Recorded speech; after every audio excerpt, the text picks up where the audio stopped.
안녕하십니까. 선거톡톡 공진성입니다. 지난 미국의 대통령 선거와 관련한 보도를 통해 여러분들 모두 경합주라는 표현을 한 번씩 들어보셨을 겁니다. 각 주의 선거인단이 대통령을 뽑는 데다가 그 선거인단을 대다수의 주에서 승자 독식의 방법으로 뽑기 때문에 나타나는 현상입니다. 예컨대 55명의 선거인단을 뽑는 캘리포니아 주 선거에서 민주당 또는 공화당 후보가 단 한 표만을 더 얻더라도 55명의 선거인단을 모두 가져가는 방식입니다. 그래서 양 당의 지지자 규모가 비슷한 주에서는 선거 때마다 그 주가 선택하는 정당이 바뀌는 일이 벌어지는데요. 이렇게 치열한 경쟁이 벌어지는 주를 경합주라고 부릅니다. 자, 이런 곳에서 승리하려면 각 정당은 어떤 유권자를 집중적으로 공략해야 할까요? 고정 지지층을 공략해야 할까요? 아니면 선거 때마다 지지 정당을 바꾸는 부동층을 공략해야 할까요? 당연히 이 부동층 유권자를 공략해야겠죠. 그래서 이 부동층 유권자를 캐스팅 보터, 즉 선거의 결과를 결정하는 투표자라고도 부릅니다. 그렇다면 부동층 유권자는 어디에 있을까요? 각 나라의 정당 간 대결 구도는 그 나라의 정치적 균열 구조에 따라 결정된다고 합니다만, 그 균열이 무엇이건 간에 그곳의 유권자 집단을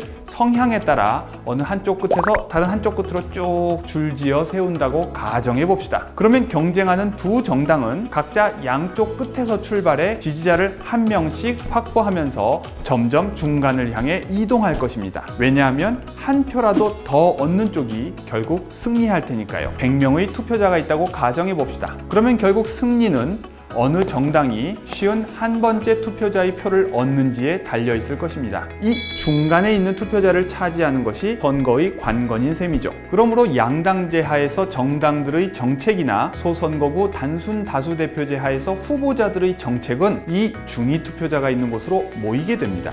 이런 현상을 설명해 주는 것이 이른바 중위 투표자 정리입니다.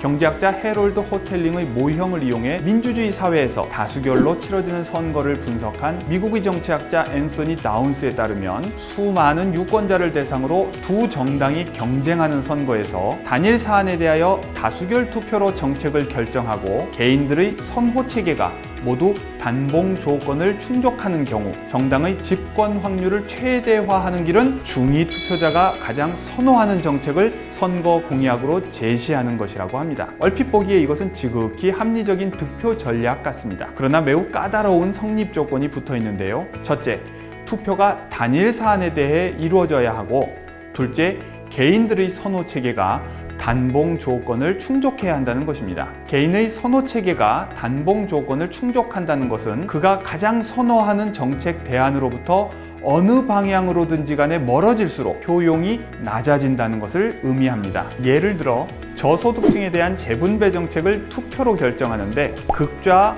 좌, 중도, 우, 극우의 5가지 정책 대안이 있다고 가정해 봅시다. 이런 정책 스펙트럼 위에서 우를 가장 선호하는 투표자가 있습니다. 이 투표자의 선호 체계가 단봉 조건을 충족하려면 그는 극좌보다는 좌를, 좌보다는 중도를, 중도보다는 우를 더 선호해야 하고 극우보다는 우를 더 선호해야 합니다. 만약 그가 모든 정책 대안 가운데 우를 가장 선호하기는 하지만 좌를 중도보다 더 선호한다면 그의 선호 체계는 단봉 조건을 충족하지 않는 것입니다. 현실에서 이런 조건이 충족되기는 쉽지 않을 것입니다. 선거가 단일한 사안을 놓고 1차원적으로 치러지는 것도 아니고 유권자의 선호 체계가 모두 단봉 형태인 것도 아니며 더 나아가 한 두 개의 정당만 있는 것은 아니기 때문입니다. 그러므로 중위 투표자를 향해 정책 지향을 옮기다가 자칫하면 원래의 지지자마저 잃을 수 있습니다. 그나저나 중위 투표자가 지향하는 것이 과연 중도일까요?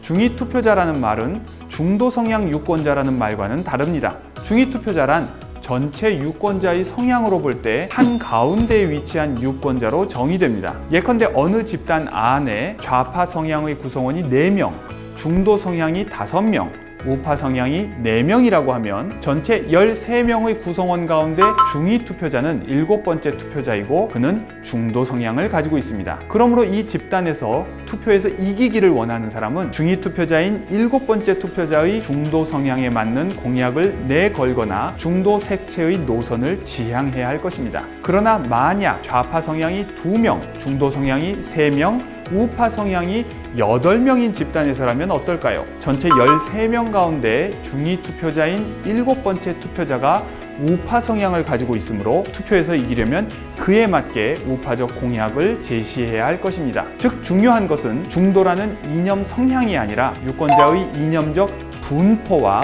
중위 투표자의 위치인 것입니다. 한국 사회의 중위 연령은 1988년에 26세였지만 2005년에는 35세, 2014년에는 40세로 높아졌습니다. 이렇게 중위 인구의 연령이 변하듯이 중위 투표자의 이념 성향도 바뀝니다. 집권을 목표로 하는 정당은 한 표라도 더 얻기 위해 이 중위 투표자가 어떤 성향을 가지고 있는지, 즉 이념적, 정책적 스펙트럼 위에서 어디쯤에 있는지를 알기 위해 노력하고 그에 따라 정당의 이념적, 정책적 지향을 바꾸려고 합니다. 그러나 이미 말씀드렸다시피 선거라고 하는 것은 단일한 정책 이슈를 중심으로 치러지지도 않고 사람들의 이념적, 정책적 선호가 하나의 봉우리를 가진 것처럼 형성되어 있는 것도 아니며 또 자신이 지지하던 정당에 대해 섭섭함을 느끼는 유권자를 노리는 경쟁 정당도 있기 때문에 정당이 자기의 이념적 정책적 노선을 바꾸기란 쉽지 않습니다.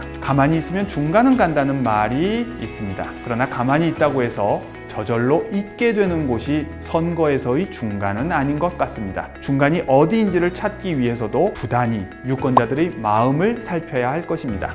선거톡톡 오늘은 중위 투표자 정리에 대해 알아보았습니다.